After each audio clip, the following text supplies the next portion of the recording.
Yes, sir. This is your boy Prince from Prince and Barter. We got a special one today, man. So let's be real, man. I want to be the Black Pat McAfee. I always tell people that, man, because I want to just talk sports with my friends. So we kicking that off with my boy Georgie. I've known Georgie shit 15 plus years. So 15 years, baby. yeah, y'all. So y'all know I work in TV. So I was a PA with my guy. I knew his family, his dad, rest in peace. So it's family right here. For 15 years, me and this dude been arguing about sports on film set. So this is like real life, right? So Yeah, to the point where we're literally stopping down, says like, Prince, Georgie, can y'all just shut the fuck up and I mean be quiet and like do our thing? 100%. So this is like a real friend of mine who we talk sports. Him and Barty just officially met. We went to the Canes tailgate. So every week we're gonna have Georgie's crazy. He'll say the stuff y'all really want me to say, but I can't because y'all know I'm a politician. You As try to Barty put trying to calls put me. me on the spot now, right? Yeah, yeah, yeah. I'm a fall guy. That's what you brought me on the show for. So we gonna kick it off like that, man. He'll be with us multiple times. So let's get to it, man. So originally Georgie always talks about wrestling. So he's like, man, you and Barty need to talk about wrestling. It's a big landscape. I haven't watched wrestling in years, so this Barty's a huge wrestling guy. So I kind of want to talk to y'all about the state of wrestling, right? Where you look at obviously John Cena just retired. And when you look at the faces of wrestling and how, like the NBA has like LeBron, this person, this person. Mm. What do you think the revenue model of wrestling is now? Because you got streaming, you have all these entities now, merchandise. Where's wrestling going now in 2026 and beyond? If I had to say 2026 and beyond, I mean it's booming. It's definitely probably one of the fastest growing sports, even though it's not sports, obviously predetermined and everything too. There's a lot of athleticism to it, but it's booming right now and it's growing fast. Like they're having shows now, obviously, all over Europe. This is just WWE in general. They're obviously expanding into a much more global market, and there are between their Netflix deal, their ESPN deal, like they're bringing in a lot of revenue, and also in that they're bringing in a lot of views too. I mean, right now, look what you have in the landscape of wrestling. You have a Logan Paul, you have Bad Bunny going there, you have athletes always trying to participate and doing this. So it is kind of a cultural thing there that it's just been so current. It's been there forever. It's been there for almost like 70 years now, right? But lately it's just exploded. And I think that has a lot to do with the social media aspect too. Now it's like same thing with NBA players and stuff and NFL players. You're getting a more personable look into their lives, and I think that has helped that genre of sport grow into what it is today, where you have multiple television shows happening. There's something on every week, and it's a good model because even though it's not technically a real sport per se, it is aired and treated like a real sport. So that revenue model, the way they do things, like it translates into other businesses as well. Like look at Netflix. I feel Netflix bought WWE and bought that show in just to get a look at their live model and how they do their live shows every week because now they're going into live. So it is booming, but it's also been very groundbreaking, that sport, in the sense too, because they're always pushing the limit and trying like what's the line, like what can we get away with, story wise, what can we talk about, what can we not talk about, where can we do business here, can we not do business here. So I feel like that they're kind of like the tip of the spear of at least testing markets with sports all over the world and bringing in more money, and that's hence why they're booming so much. Sure. Real quick, George, I was looking at the news and they were talking about AJ Styles. He's about to retire. Yeah. What do you think, in your opinion? You're more.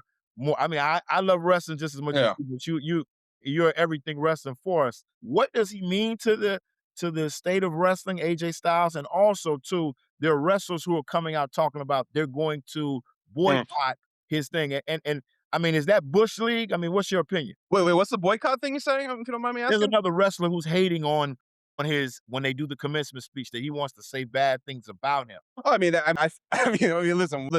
One thing I've learned about, at least in my experiences in pro wrestling, and actually like dipping my toe into professionally working with companies and other people. It's a show, bro. It's like boxing, man. Like they're like, yeah, you can be saying that, but you cannot mean it at all. You could be just trying to get some eyes on your product or what you're doing. So you got to look at it like that. Like I mean, like wrestling majority is promoting. You look at Don King and all those guys, that's what wrestling is. They're just promoting. So anytime there's an opportunity to get at somebody, to get some eyes on you, to get some, hey, look at me, look what I'm doing, look at my angle, look at who I'm working with, look at my show, they're gonna do it because it's all promotion. Now going to AJ Styles, you're talking about probably one of the greatest to ever do, one of the greatest.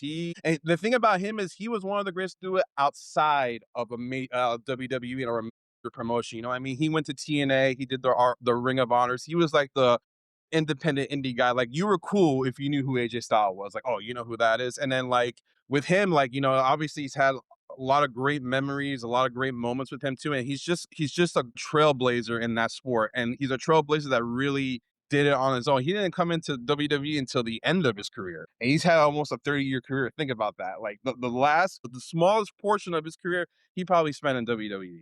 So that just goes to show the type of person he's like, even outside of a huge conglomerate, we're still able to break through the barrier, still connect with people, and still be a well-known name, even though you weren't in the machine. Another question I have for you, man. We see Cody Rhodes right now as basically the baby face of Yeah. WWE right now.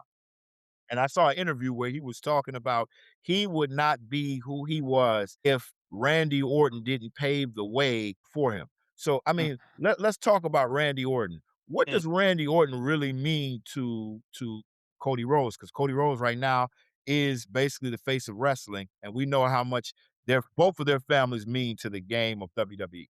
100%. I think that has a lot to do with it too. I think one, the family connection. I mean, speaking personally, like, my father was, before he passed away, God rest his soul, he was kind of well known in the business. And it's hard sometimes to like live up to that name or be in that shadow. So I feel they connected on that because, obviously Bob Orton and Dusty Rhodes, like, come on, like those guys were the kings in the 70s and the 80s. So I can only imagine having it fall out too. But Randy also too, Randy was also like a very much I feel like he's a very much against the grain guy, if you know what I mean. Like he's a little bit of a rule breaker. He likes to push the limit. He likes to do it too. And I think that also helped Cody a lot too, because Cody was the one that really broke the barrier too and say, hey, I'm gonna launch a whole other company that's gonna compete with this company and all stuff. And you can't do that without having a little bit of edge to you. You can't just be a company man and do that. And I never felt Randy was ever a company man. Even though he's been at that company forever, I feel like when you're looking at Randy Orton, chances are it's not a writer writing it, but most likely it's just Randy Orton. And I think that has a lot of effect too. The fact that he was able to keep his individuality probably transitioned over to Cody, who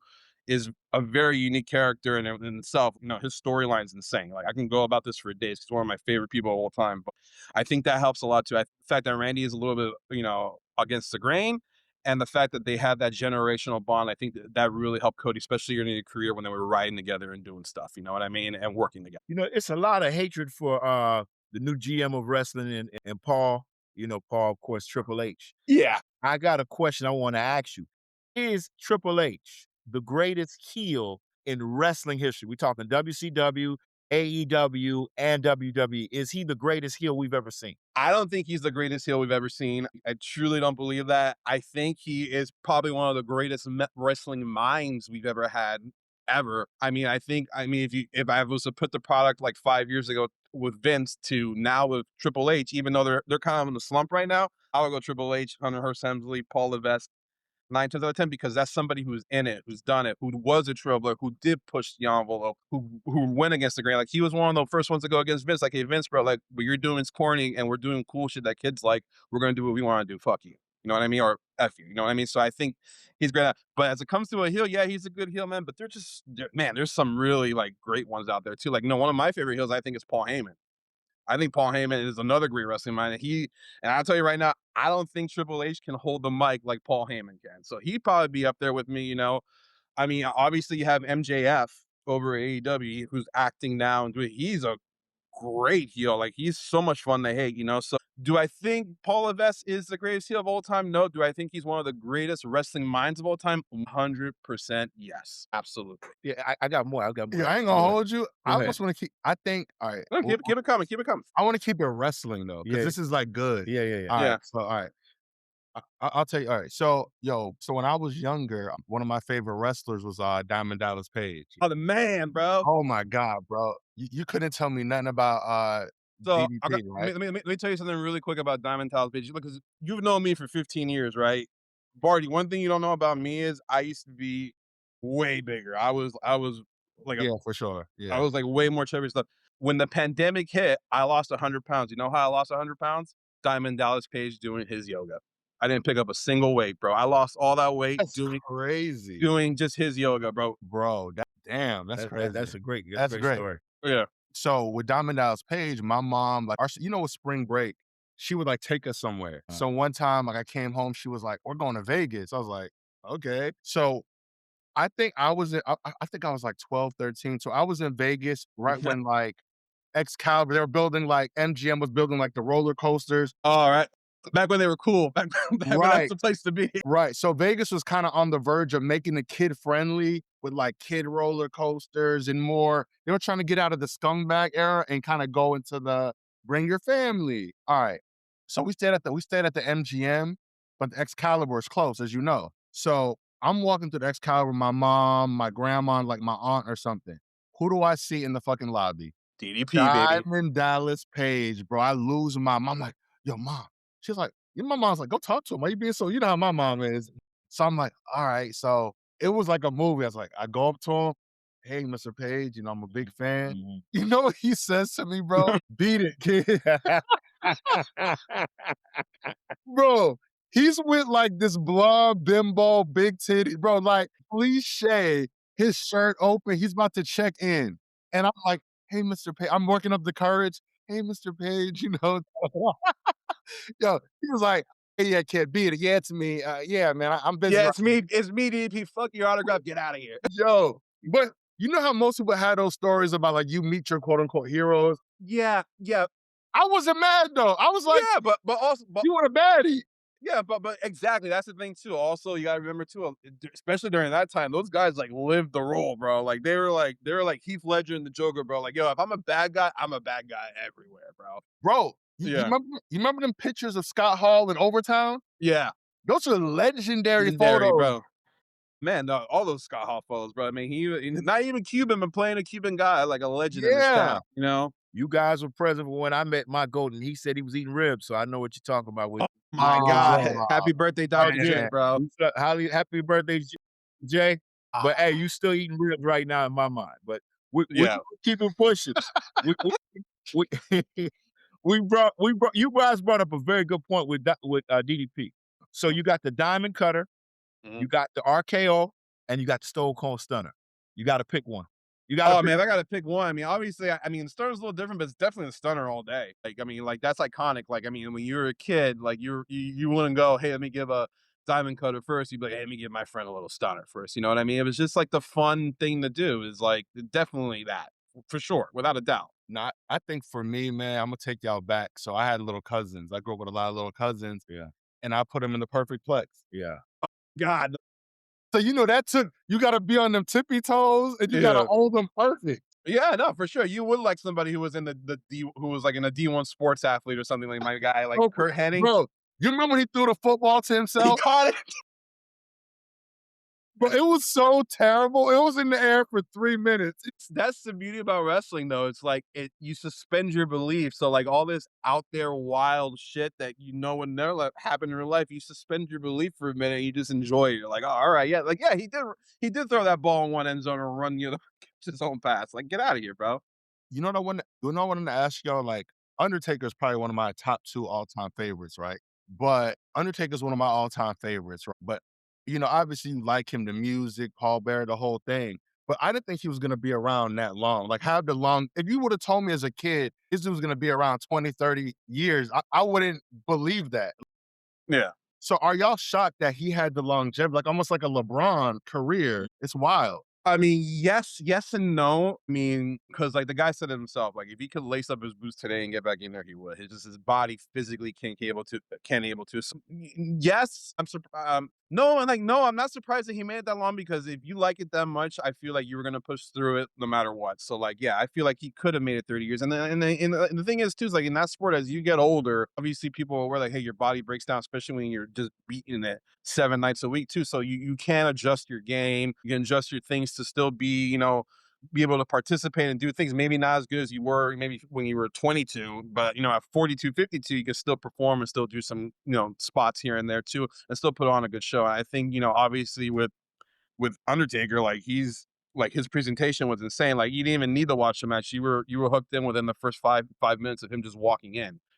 And yeah, and like I'm not surprised he made it that far. Truthfully, if I think if he could keep going today, he would keep going. But I just think his body just can't do it anymore. He's honestly a really cool guy. I actually had the pleasure of working with him one time, very, very early on in my career. I was still working. I was living in Tampa. I was working up at the Hard Rock as a audiovisual tech in the casino hotel, so we would set up all the events and stuff. And I remember I come into work and I'm like, oh yeah, the Undertaker's he's auctioning off a motorcycle for a charity, and they're doing the event and thing right inside the ballrooms. We're in there. First off, like, you think that guy's massive on TV? He's massive in real life. Like, I'm a big Insane. guy, and I was like, wow, like this guy's huge, right? I'll never forget. I was carrying a monitor speaker. And I was trying to walk through a door, and he opened the door to come out. He saw me, and he literally took the speaker from me. He's like, "Hey, no, man, don't worry, man. I got that. I'll take care of that." Like literally, first one there at his charity event, helped everybody set up every freaking thing. He was hands on the whole way. Came and did the show. Down and went home. I'm like, this guy's on TV 6 nights a week. He's a millionaire. He's doing his thing, and yet he's still here helping everybody. I learned a lot that day from him. I learned, like, hey, listen, no matter, even if you're the owner of a project, you still gotta be doing the littlest job to get it done. And that's kind of like I took from him. But super nice guy, super cool dude. Definitely, man. I know some people who actually met Undertaker said the same thing in Buffalo Airport. He said he was nice. They said Sting was nice.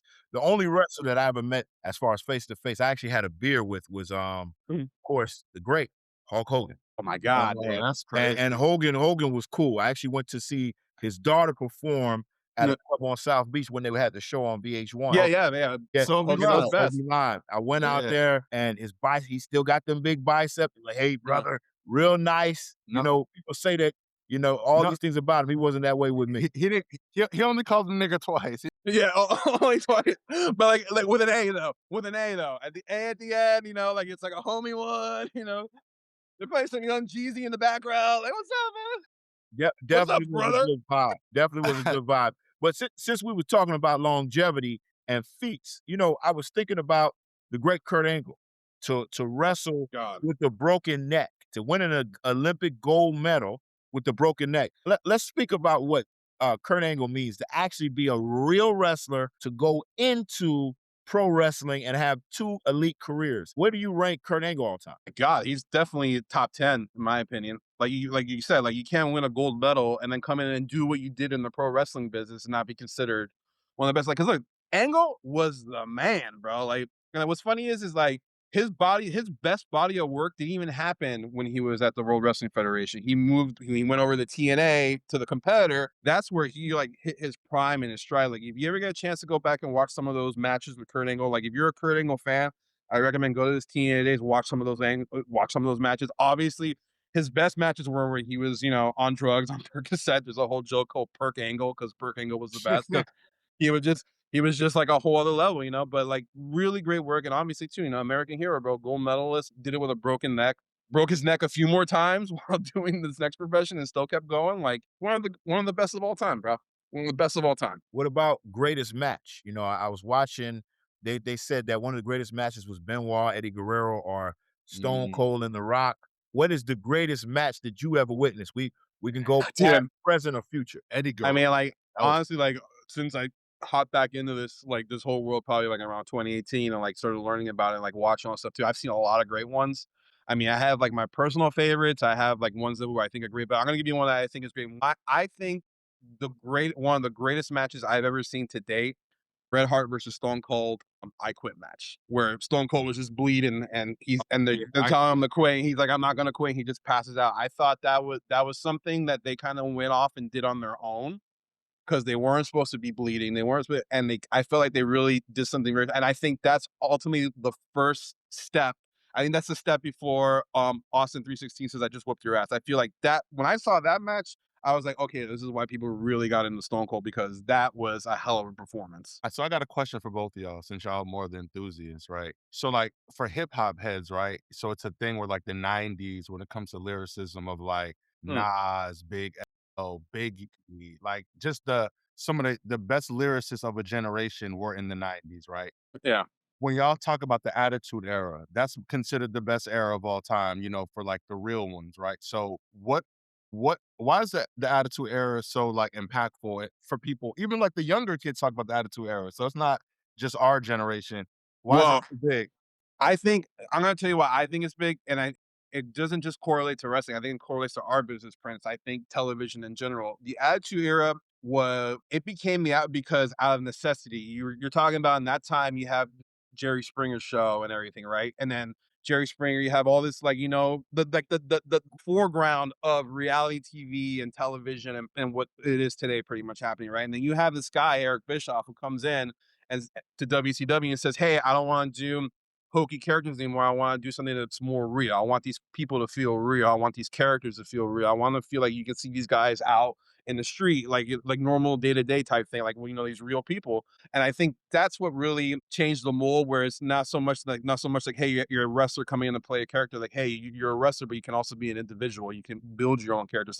And what that means for an audience is they started pushing boundaries. They started pushing the boundaries as much as possible. There was controversy. There was people always complaining about it on the news. There was senators trying to censor it. There was all this shit happening. But I think it's because they actually broke the mold. From week to week, you would turn in on a Monday night and see something freaking crazy that you wouldn't expect to see on national television. And I think that's why it's such an impact too. And then you look at the ratings and how much people were watching. It's like, dude, like those numbers they were getting don't exist today.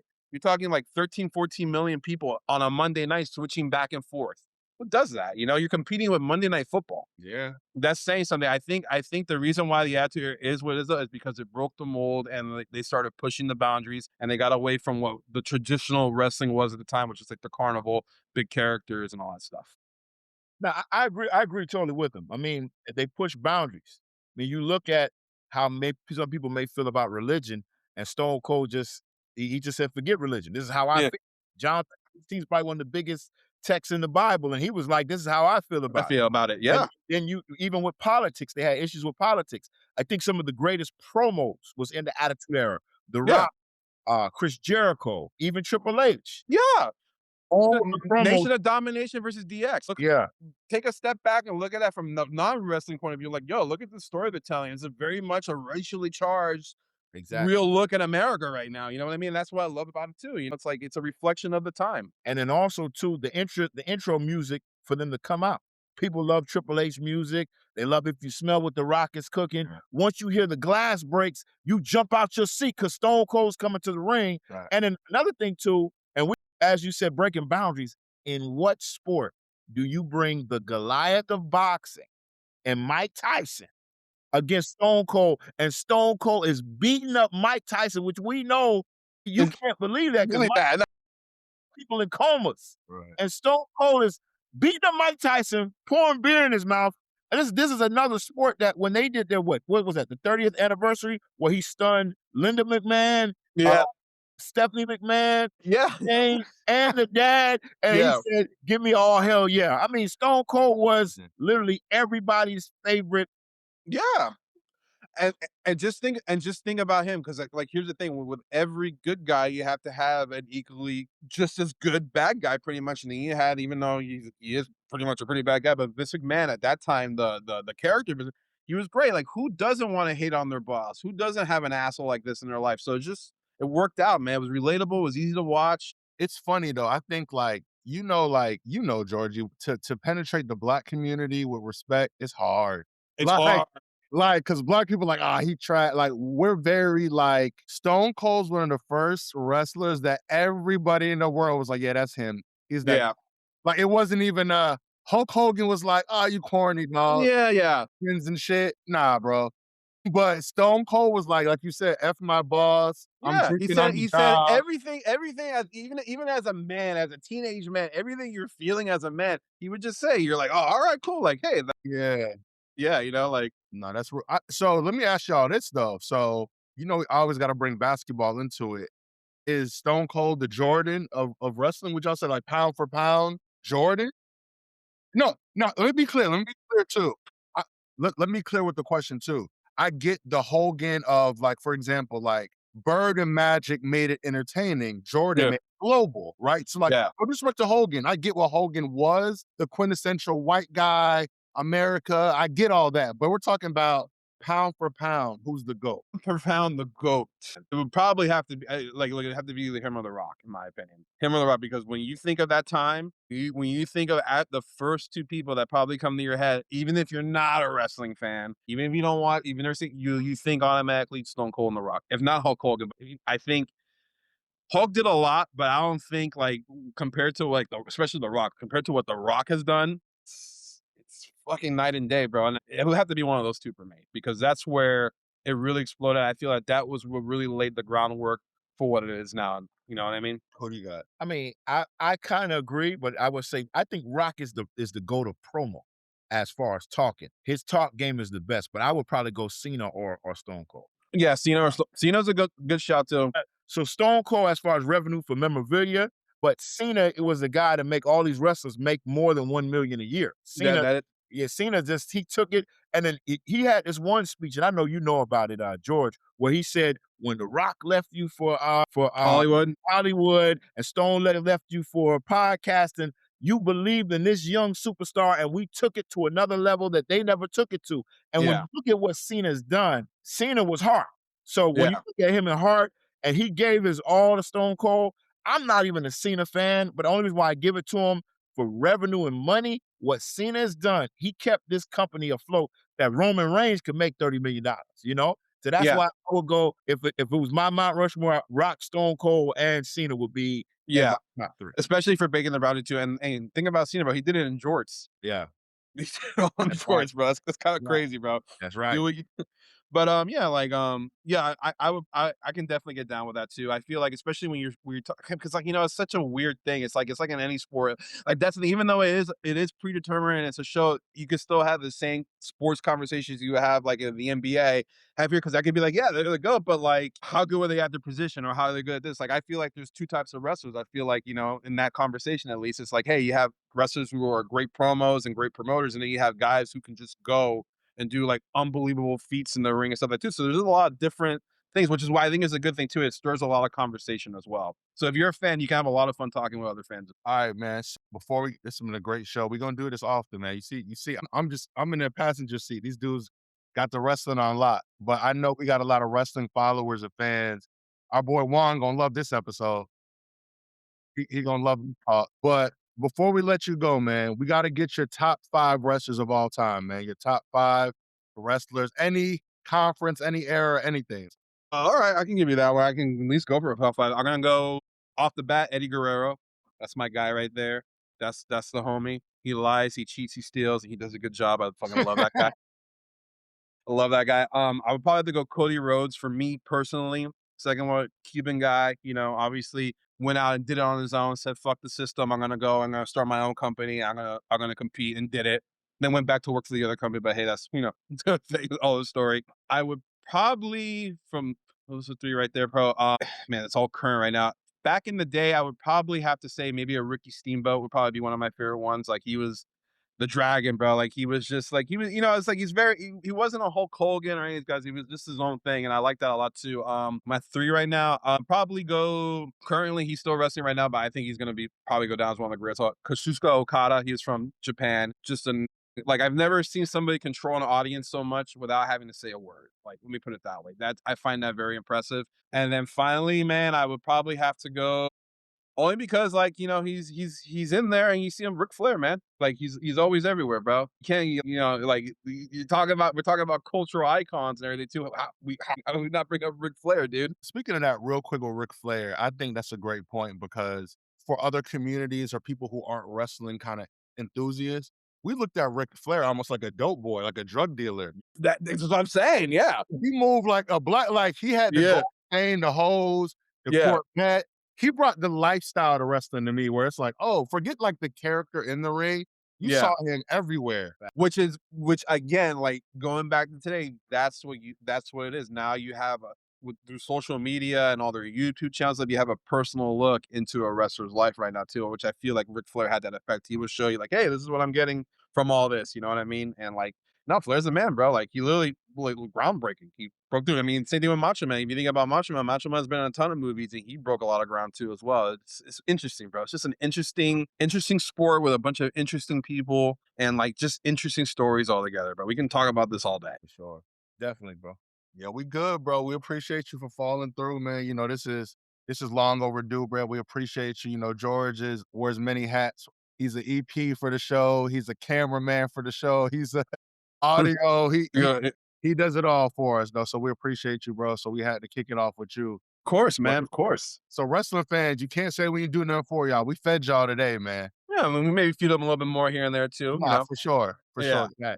He gonna be with us at well, for this is just the first of it, but George definitely gonna be around for other topics with the show, so look out for him. We appreciate you, bro. Appreciate you guys, man. Thank you so much. Hold on, George. You can still